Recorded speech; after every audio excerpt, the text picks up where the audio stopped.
Although he had not yet fully recovered, as soon as Fenric heard Kevin's report, he immediately left the palace.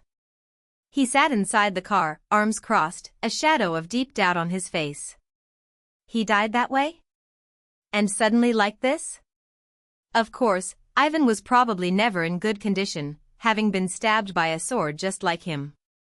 Although he drew a magic circle and left the church, if he had not received treatment, his situation would have been critical. So, at first Fenric thought he died from his wounds. But Kevin told him, "That's what I thought too when I went to the accident site, but apparently it's not." Not so? What does it mean?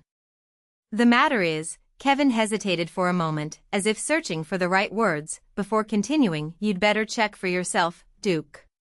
Then he glanced at Presepe and Hannah, who were staring at him anxiously, and lowered his voice, saying, "The night team is planning to transport the body to the Imperial Palace. But the condition of the place where Ivan's body was found is not good at all. Send people to the site immediately. And tell them not to touch anything." "Excuse me? I'll go myself to check it out."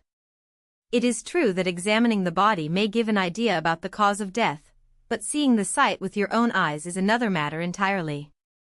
So Fenric immediately got up. "I'm sorry, Miss Presepe, but it looks like you'll be eating breakfast alone. I promise I'll be back before evening, so rest well." He left her these words, then got into the carriage, and before it moved, Kevin whispered to him beforehand, "Evan looks like he was killed by someone." Killing. From Fenric's point of view, this wasn't entirely bad news, as Ivan was one of the people he had to kill after all. But he never thought that Ivan would die so easily at the hands of someone else. Moreover, there is no one but himself who is not affected by Ivan's magic spells. So who would dare to kill the greatest magician? If it's not a human, there's one possibility. He himself was not affected by Ivan's magic thanks to Vidar's help. In the end, there was only one person, or rather, one monster, that came to mind. Maybe just as you helped me, you were helping Evan too. Perhaps you were the one who helped him escape, as he had told Vidar before, he was suspicious of him. But Ivan's death? Was it to prove that he didn't help him? No. He has no reason to go to all this effort to clear his name in front of me, Fenric muttered to himself. In fact, there might have been another reason, a goal that he told no one, neither me nor anyone else, that Vidar kept only for himself. Fenric lost himself in thought, frowning, until the carriage slowly stopped. "We have arrived, Duke." He heard Kevin's voice and opened the carriage door, only to frown immediately. It was because of the bad smell. Last night a fire broke out in the Jexit neighborhood. Burning smell. Just like the one he smelled in the Forbidden Forest. The fire was so strong that no one could control it, and the Jexit neighborhood is known for its bad reputation, so no one volunteered to help them. The narrow and dirty neighborhood was covered in blackness, so to say that it was completely in ruins would not be an exaggeration. In various parts of the street, there were charred bodies lying on the ground. The Imperial Palace sent a few knights, but they were just a nominal force. For those who lived on begging and crime in the Jexit neighborhood, it was a disaster, but for Emperor Dietrich, it was probably a good thing. He got rid of that troublesome outpost without making any effort, as the people there either died or dispersed. At that moment, Fenric realized what Kevin meant when he said, "The condition of the place where Ivan's body was found is not good." Ivan. This way. Kevin led the way, and Fenric walked behind him into the deepest part of the neighborhood. When he saw some of the knights who were inspecting the burning neighborhood, they saluted him, and he contented himself with a small nod as he began to inspect the burned ruins, of which no recognizable shape remained. "As you said, Duke, he actually drew a magic circle and ran away, but he was badly injured and couldn't get far. Since the Jixient district is not a place that ordinary people visit, it was perfect for him to hide." Kevin stopped after he finished speaking, and they had reached the end of a closed alley deep in the neighborhood. Duke Fenric. Siegfried was waiting for them there, his face looking a little pale. You were supposed to stay comfortable in the palace, but things took a strange turn. He looked at Fenric anxiously, but the latter did not respond, nor did he even look at him.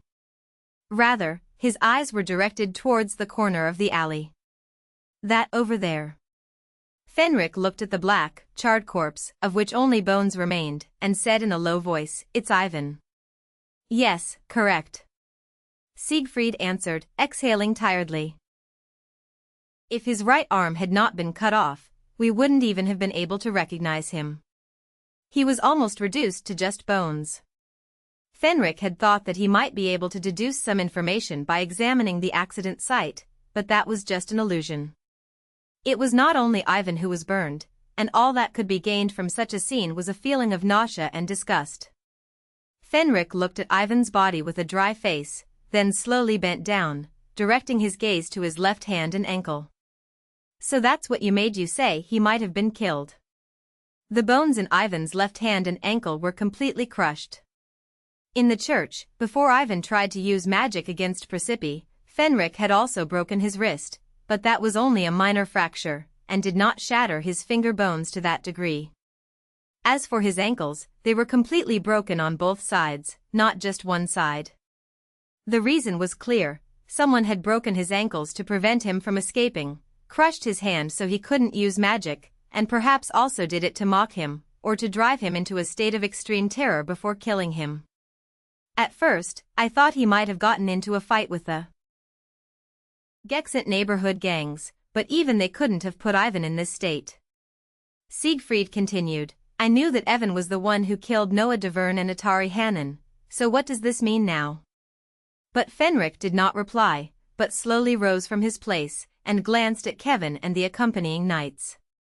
"You can transport the body as it is. In this burnt form, all we will find are bone ash. Move the body."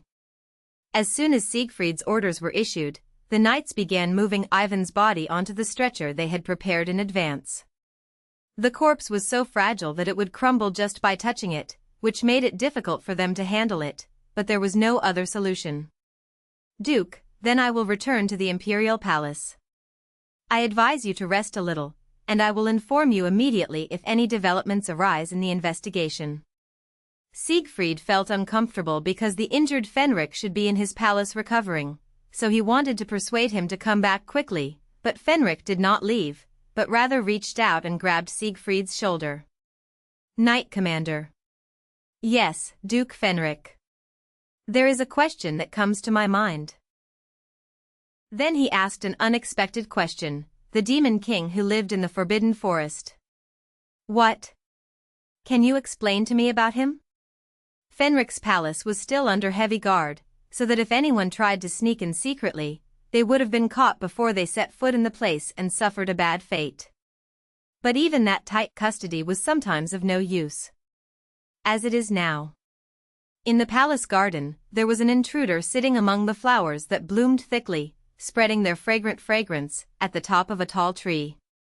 That hacker was Vidar. However, Vidar did nothing. He didn't take advantage of Fenric's absence to target Presepe like Evan did, nor did he try to approach her with flowery words like Noah Deverne did.